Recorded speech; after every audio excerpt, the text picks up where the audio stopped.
I stand motionless at the entrance of Luciel de Paris, my fingers still wrapped around the cool brass handle of the door.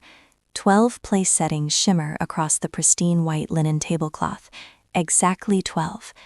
Beyond the terrace, the Paris skyline unfolds in breathtaking silence, the Eiffel Tower glowing against the deepening dusk like a golden sentinel. Champagne sparkles inside crystal flutes, catching the ambient light, while servers move gracefully among the guests, their movements effortless and precise. "Darling, you made it!" Andrew's voice behind me pulls me from my trance. My husband of 6 years places his hand lightly at the small of my back, guiding me forward as though I might lose my way. Even now, after all this time, the warmth of his touch still sends a familiar comfort through me, despite everything that has come before. But I remain still. My gaze sweeps the table once more.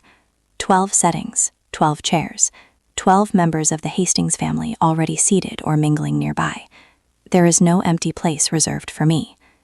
"Andrew," I whisper, my voice steadier than the storm building inside me. "There's no seat for me at the table." He follows my line of sight, a faint crease forming between his brows before disappearing just as quickly. It must be a miscount.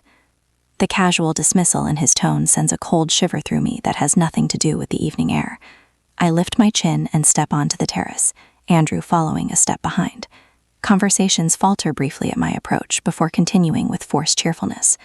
Uncle Gerald suddenly becomes deeply interested in his water glass. Cousin Rebecca leans toward her husband, murmuring behind her hand. "Oh dear, there must have been some mistake with the count."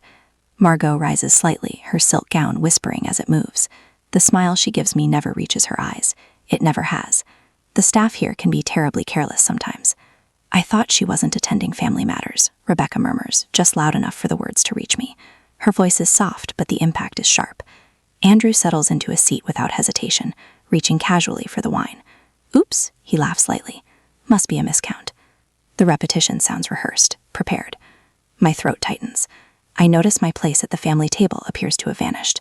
My voice is quiet yet steady, carrying far enough to be heard. Several heads turn away at once, suddenly captivated by menus or the distant view. "Don't be dramatic, Elise," Andrew replies with a dismissive chuckle that grates against my ears. "The waiter can bring another chair." But no one calls for a waiter. No one shifts to make space. No one stands to correct the situation. 6 years flood my thoughts all at once. Meeting Andrew at the Richardson wedding I had coordinated, his charming smile when he asked for my business card, the whirlwind courtship that followed, his proposal only 6 months later, and then his family. Margot's first words echo vividly in my memory. How novel, a wedding planner marrying the groom? That polished smile that never warmed when directed at me. "I suppose you'll be handling all our family functions now." Not as family, as staff. I dismissed it then, believing Andrew when he promised they would grow to accept me. "They're simply protective," he had insisted. "Old money families need time to adjust to outsiders." 6 years of adjustment. 6 years of subtle exclusions and quiet remarks. 6 birthdays when my gift arrived late with apologies about delivery problems. Christmas gatherings where everyone received personalized presents except me. Always something generic, hastily wrapped. I tried endlessly. I learned their traditions, memorized their inside jokes, organized flawless events that impressed even their most critical acquaintances. I used my connections to secure reservations others could only dream of. I endured Margot's carefully disguised criticisms presented as helpful advice. Meanwhile, I built my company from nothing, transforming Refined and Ready into New York's most exclusive event planning service. And still there is no seat for me. Something shifts within me then. A quiet internal click, like a lock falling firmly in place. My hand slips from Andrew's shoulder, the fine fabric of his suit cool beneath my fingertips. "Enjoy your family dinner," I say, my smile perfectly composed. "I'll see myself out." For a fleeting moment, discomfort ripples across their faces. Gerald shifts awkwardly. Rebecca's husband studies his napkin with intense focus. Even Margot's flawless composure falters for a fraction of a second. Then relief replaces it, unmistakable and overwhelming. This was the outcome they desired. I turn and walk away, my heels striking a steady rhythm against the terrace floor. My posture remains straight, my head held high. Behind me, conversation resumes, laughter rising more freely now. The sound follows me through the doors and into the elevator. Only when the doors slide shut do I allow myself a single unsteady breath. What would you do if your spouse's family deliberately excluded you after 6 years of marriage? Would you leave quietly, or would you fight back? And what if that humiliation was only the surface of something far more devastating? The warm glow of Parisian lights spills across my hotel suite as I sit cross-legged on the king-sized bed, my laptop resting on my knees. The spreadsheets displayed on the screen reveal a financial reality I have suspected for months but never dared confirm. Nearly $12 million in failed Hastings family investments confront me in order-me incriminating columns. My fingers hover above the keyboard as I insert the flash drive I discovered hidden inside Andrew's briefcase 3 weeks earlier. He had been careless that morning, rushing to meet his mother for lunch. The small black drive now rests among my files, its plain exterior concealing far more explosive contents. The folder opens, revealing dozens of documents with harmless names. My stomach tightens as I click one labeled simply announcement. The file loads and time seems to halt. Andrew and Brielle Kingsley are pleased to announce. I read the line repeatedly, unable to accept what my eyes see. Andrew's former girlfriend, the one who came before me, the one Margot always spoke about with wistful affection. My hands move mechanically through the remaining files. Draft divorce documents bearing Andrew's signature. Messages exchanged between him and Brielle spanning 18 months. An ultrasound image dated 3 weeks prior. Then I find Margot's handwritten notes scanned into a PDF.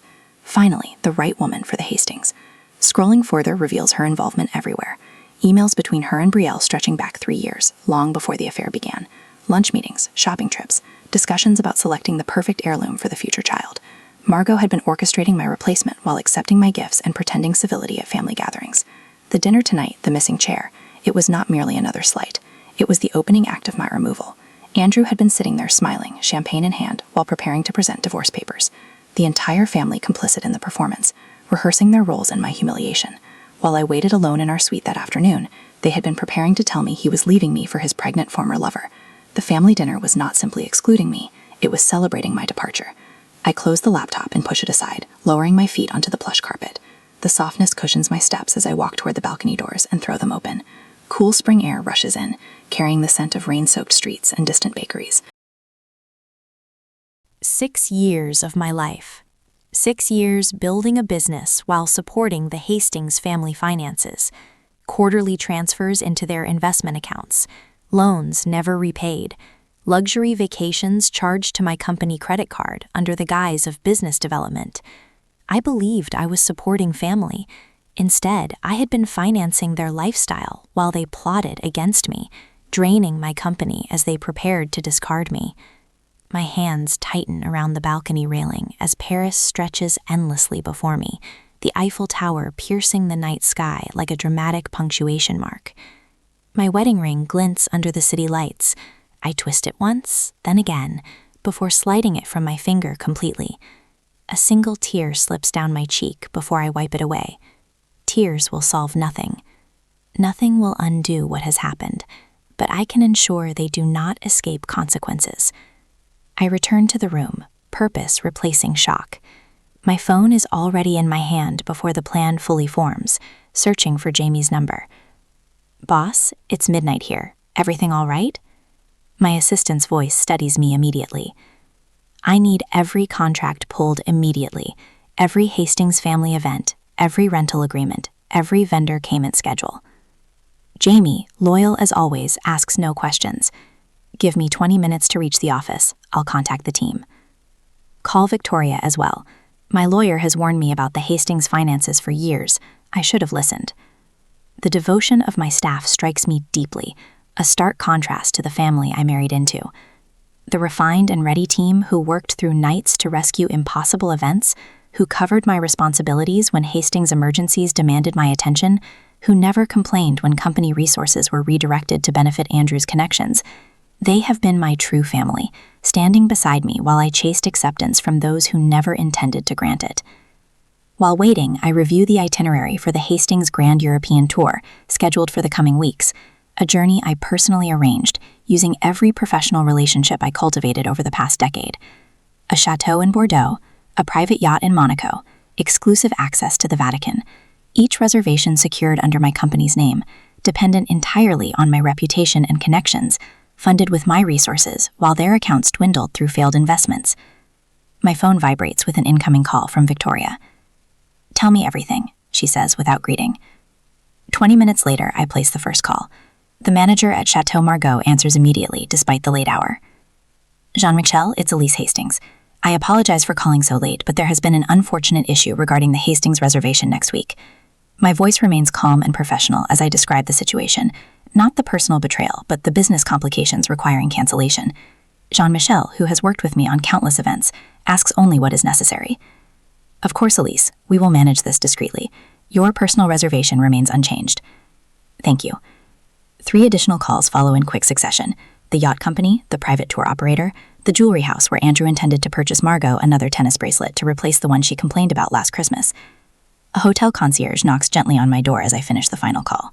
Sympathy reflects in his eyes as he hands me an envelope containing the rerouted payment confirmations. Is there anything further you require, Madam Hastings? My phone lights up with Andrew's name. The chateau says there's a problem with our reservation. No, thank you, I reply calmly to the concierge. I have everything I need. Have you ever discovered that someone's betrayal was far worse than you imagined? Did you confront them immediately or wait to prepare your response? My phone vibrates across the desk for the 8th time within 20 minutes. Andrew's name flashes repeatedly, his smiling face from a photo taken in Santorini last summer glowing on the screen. I allow it to ring. What are you doing? You'll ruin us. His voicemail plays, his voice pitched higher than usual, stripped of its usual control. Call me back immediately. Morning light pours through the windows, illuminating particles of dust drifting in golden beams. My finger hovers above the delete button. I press it. 3 sharp knocks break the silence. I glance through the peephole, unsurprised to find Margot standing outside in a powder blue St. John suit, her signature pearls resting at her throat. Elise. She brushes past me without waiting for an invitation. This childish behavior must stop. Do you have any idea what you're doing to this family? I close the door quietly, a strange calm settling over me like a familiar garment. 6 years of slights crystallize with sudden clarity. The forgotten invitations, the impersonal gifts, the constant corrections of my manners, all while I transformed refined and ready from a dream into New York's premier event planning firm. Our family name carries considerable influence in these circles, she continues, her voice lowering sharply. If you believe you can harm us with a tantrum, you are mistaken. The word family sounds hollow now. My phone buzzes with a message from Rebecca. We're all worried about your emotional state. This isn't like you. Another message follows from Gerald. Let's discuss this like family. Family. The word tastes bitter. The Hastings name is not on those reservations, Margot. Mine is. She stills completely. In that moment, I see calculations racing behind her eyes. You are nothing without the Hastings name, dear, she replies, adjusting her pearls as her diamond bracelet catches the light. A wedding planner pretending to belong in our world. Actually, Margot, it is quite the opposite. I place my cup down with a quiet sound. Refined and Ready generated $3 million in profit last quarter. I built something from nothing while your family spent money it never truly possessed. Color drains from her face. You don't know what you're saying. I know about the failed Singapore property investment, the yacht mortgaged beyond value, the credit line you've been using to maintain appearances. I step toward the window, looking out at the Paris skyline. I also know about Brielle and the baby. Margot's perfect posture falters. For the first time in 6 years, I've surprised her into silence. My laptop chimes with an incoming video call. Jamie's familiar face appears, her red curls framing tired eyes. Behind her, I glimpse our Manhattan office buzzing with activity despite the early hour in New York. I'm on the 9:15 flight, she says without preamble. Victoria's team worked through the night. The documents are ready for your signature when I land. The Collins wedding, I ask, aware of Margot still standing frozen behind me. Handled. Sophia is taking point. Mark's covering everything else. I nod, warmed by their efficiency. These connections were built on respect, not inheritance, I say loudly enough for Margot to hear. After Jamie's call ends, Margot's mask has slipped back into place, though a slight tremor in her hand betrays her. This is a misunderstanding that can be remedied, she says, reaching for her practiced social smile. I shake her head. I have a meeting. 40 minutes later, I sit at a cafe across from the Maurice, where the Hastings are dining. Through the restaurant's windows, I watch a scene unfold. The maitre d' approaching their table, speaking quietly to Gerald. Andrew stands, face flushed with anger, as he gestures sharply at his phone. Rebecca clutches her husband's arm, eyes wide with disbelief. Margot's perfect smile crumbles as she unclasps her diamond tennis bracelet and hands it to the manager as collateral. Your reservations have been canceled, I whisper to myself, watching Andrew stab frantically at his phone. All of them. The chateau in Bordeaux, the yacht in Monaco, the private tours Andrew bragged about to his college friends. All gone with a few calls from the woman they never considered family, just the help with convenient connections. Back in my new suit, not the one Margot knows about, I spread documents across the desk with methodical precision. financial statements showing wire transfers from my accounts to Hastings' family expenses, emails between Margot and the family lawyer discussing how to limit my claim on assets when the time comes. The suite phone rings. The concierge informs me that Mrs. Hastings has asked for my room number. Which Mrs. Hastings? I ask, though I know the answer. Mrs. Margot Hastings. She appears distressed. I'm not receiving visitors, I reply. Very good, madame. I turn back to arranging my evidence as screenshots of Andrew's text messages to Belle over the past 18 months, including appointments with her obstetrician, documentation of the family emergency that pulled Andrew away on our anniversary, actually, a weekend in Lake Como with Belle. My phone buzzes with a text from Andrew. We need to talk. Meet me at the cafe on Roos Honor at 4. My fingers hover above the screen before typing. I'll be there in 30 minutes. I gather the evidence into a leather portfolio, then reach for a second folder labeled simply Contingency. Inside lies the culmination of everything I've learned about leverage during 6 years of being treated as an outsider by the family I married into. The weight of it feels good in my hands. Solid, real. What would you bring to a meeting with someone who betrayed you? Would you seek reconciliation or closure? I already know my answer. The cafe chair scrapes against the cobblestone as Andrew checks his watch for the third time in 5 minutes. His fingers drum against the white tablecloth, his wedding ring catching the afternoon sunlight. I spot him from across the street, my folder heavy in my hands. 6 years of marriage reduced to documentation and leverage. When I cross the street, my stride doesn't falter. The click of my heels against the pavement marks a steady countdown. Andrew's head snaps up at the sound. Darling, there you are. His smile flashes, the same one he used when introducing me to potential clients. I place my phone on the table between us, thumb sliding across the screen to start recording. The red circle pulses, a digital heartbeat. Andrew's eyes flicker to the phone, then away. There's been a misunderstanding. Has there? I settle into the chair, spine straight, folder positioned precisely before me. Mother gets carried away sometimes. He leans forward, voice dropping to a confidential whisper. You know how she is about tradition and appearances. And Belle? The name hangs between us. His eyes dart to the leftist tell. She is just an old friend helping with some investments. The family's portfolio has taken some hits lately. We're in a bit of trouble, actually. His voice cracks with practiced vulnerability. Father's last venture failed spectacularly. We need your connections now more than ever. His fingers brush mine, and it takes everything in me not to flinch. We can start fresh after Paris, stronger than before. I've had enough. My fingers slip into the folder and extract the glossy ultrasound image. With surgical precision, I slide it across the table. Congratulations on the baby, Andrew. 3 months along, isn't she?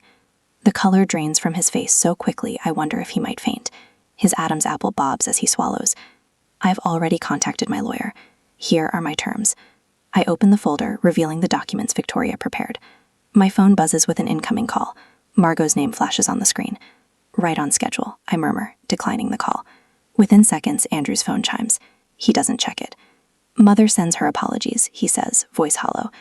Just a seeding misunderstanding, dear. His phone pings repeatedly.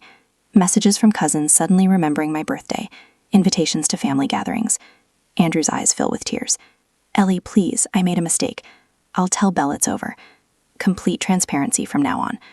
The family wants us all for breakfast tomorrow to clear everything up. I stand, gathering my folder. Your mother always did prefer breakfast for delivering bad news. As I walk away, I hear him whisper into his phone. She knows. She knows everything. From across the street, I watch him hurry to meet Belle, who's been waiting outside a nearby shop. I linger just long enough to overhear fragments of their conversation. What happened? Belle clutches his arm. She has the ultrasound. Andrew's voice breaks. She knows everything. Belle's face pales. But you said she'd never... I know what I said. His hushed voice carries on the breeze. Mother will figure something out. I slip around the corner and lean against the cool stone wall. My phone buzzes again. Margot. I answer this time. Hello, Margot. Elise, darling. Her voice drips with honey. That dreadful business at Lucille was a simple misunderstanding with the reservations. Was it? Absolutely. She pauses. We've planned a special family breakfast tomorrow. Everyone's so looking forward to seeing you. From my vantage point, I can still see Andrew and Belle. Her copper hair catches the sunlight as she gestures frantically. She looks so young. The perfect Hastings wife in the making. Of course, Margot. I wouldn't miss it. I hang up as a text arrives from Rebecca. Happy belated birthday, cousin. So sorry I missed it. My birthday was 8 months ago. Andrew and Belle have moved closer, not realizing I can still see them. That event planner girl won't know what hit her. Margot's voice comes through Andrew's phone on speaker. Just stick to the plan. I step back into the shadows, clutching my folder tighter. The truth solidifies within me. Nothing has changed, only their tactics. Across the street, Andrew and Belle begin to argue, their hushed voices growing heated. The first cracks in the Hastings facade are appearing, and I haven't even executed the rest of my plan. Sometimes betrayal comes with its own perfect justice. I sit with perfect posture in the private dining room of Land Grand Hotel, my leather portfolio placed precisely at the center of my place setting. The morning light filters through gauzy curtains, casting a deceptively gentle glow over the Hastings family as they assemble around the table. Margot dabs at her eyes with a monogrammed handkerchief. The emerald ring on her finger, the one she pointedly told me was only for blood Hastings women, catches the light with each theatrical gesture. Family means everything to Elise, she says, her voice wavering with well-practiced emotion. These misunderstandings can be resolved if we simply remember what matters most. The family lawyer, Mr. Calloway, clears his throat. He's been with the Hastings for 30 years, back when there was actual money to manage rather than appearances to maintain. Mrs. Hastings, he begins, nodding at me with careful formality. Prenuptial agreements are quite clear about separating business assets from marital property.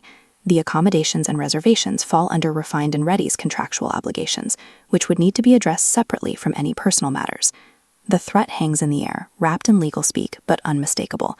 Andrew reaches across the table, not quite touching my hand when I don't extend it toward him. We can work through this if you just reinstate the reservations, he says, the slight tremor in his voice revealing more desperation than affection. The family's counting on you. I remain silent, watching as each family member shifts uncomfortably in their seats. Uncle Gerald tugs at his collar. Cousin Rebecca exchanges glances with her husband. They look less like the intimidating social force I once perceived, and more like actors who had forgotten their lines.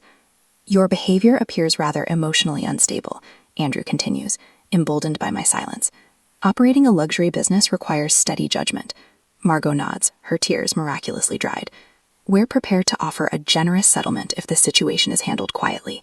The Hastings name carries weight in New York, and we would hate to see your lovely little company affected by unfortunate rumors.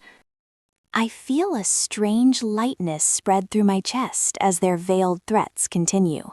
6 years of trying to belong, of checking my words and tempering my reactions, fall away like a heavy coat I no longer need.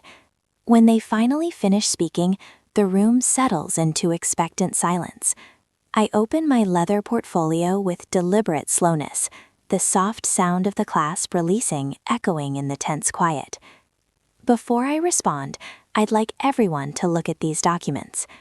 I remove the first folder, placing it in the center of the table.